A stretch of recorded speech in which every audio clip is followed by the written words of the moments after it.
आयोगको तयारीका लागि नोट बनाउने विधि स्टेप बाई स्टेप तल दिइएको छ। यो विधि आफ्नै भाषामा, छोटकरीमा र सम्झन सजिलो हुने गरी बनाइएको छ ताकि तपाईलाई परीक्षा तयारीमा अधिक प्रभावकारी होस्।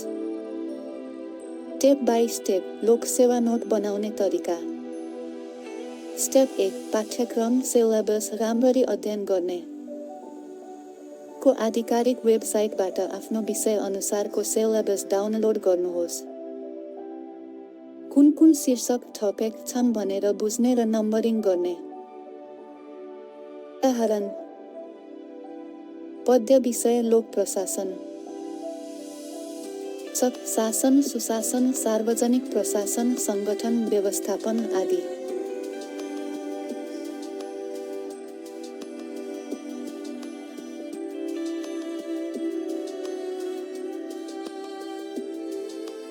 स्टेप 2 स्रोत सामग्री सङ्कलन गर्ने।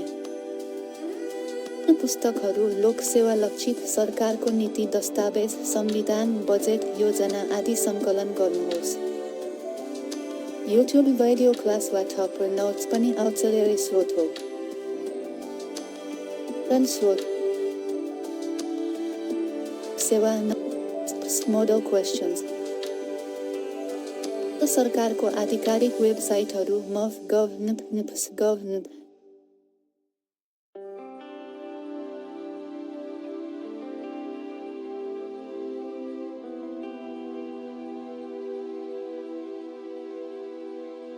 मुख्य बुदागत रूपमै नोट लेख्ने। प्रत्येक टपिकमा छोटो हेडिङ, त्यसपछि बुलेट पोइन्टमा सारांश लेख्ने। एक्जाम्पल: शासन गभर्नेन्स।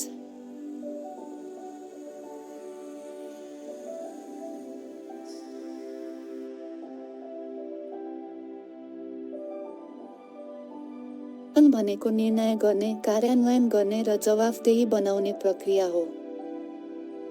शासनका 8 तत्त्व: पारदर्शिता, जवाफदेहिता, सहभागिता।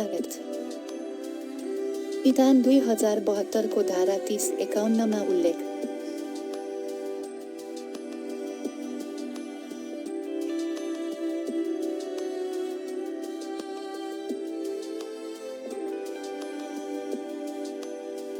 स्टेप 4 शब्द सङ्ख्या नियन्त्रण गर्ने।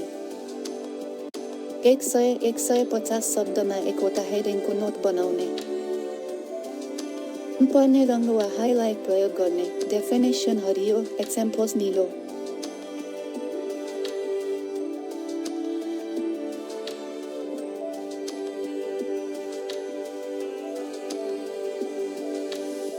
स्टेप 5 मनेमोनिक्स कोड बनाएर सम्झिने। टपिकहरू सम्झन कोड बनाएर।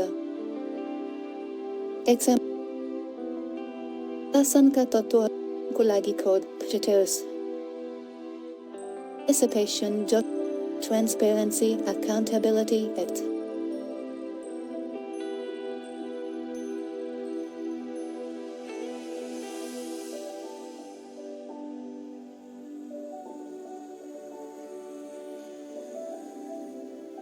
गत वर्षका प्रश्न मिलाएर नोट अपडेट गर्ने।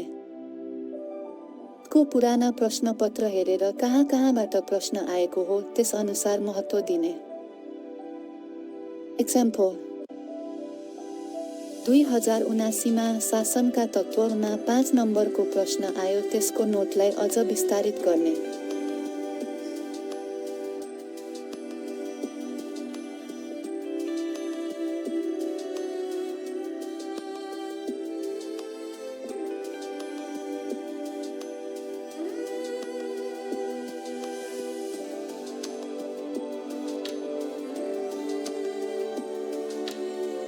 स्टेप 7 डायग्राम फ्लो चार्ट प्रयोग गर्ने। नोट रमाइलो बनाउन फ्लो चार्ट प्रयोग गर्नुहोस्। एक्जाम्पल: नीति निर्माण प्रक्रिया, समस्या पहिचान 2, नीति बनाउने समिति 3, मस्यौदा 4, अनुमोदन 5, कार्यान्वयन स्टेप 8 आचार साइज कपी वा डिजिटल फाइल बनाउने।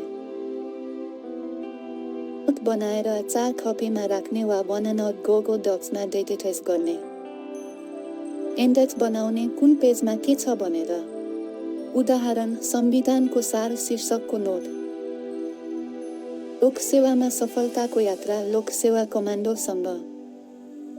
आउनुहोस् सँगै सिक्ने र अगाडि बढ्ने। लाइक, शेयर, सब्स्क्राइब गर्न नबिर्सिनुहोला। धन्यवाद।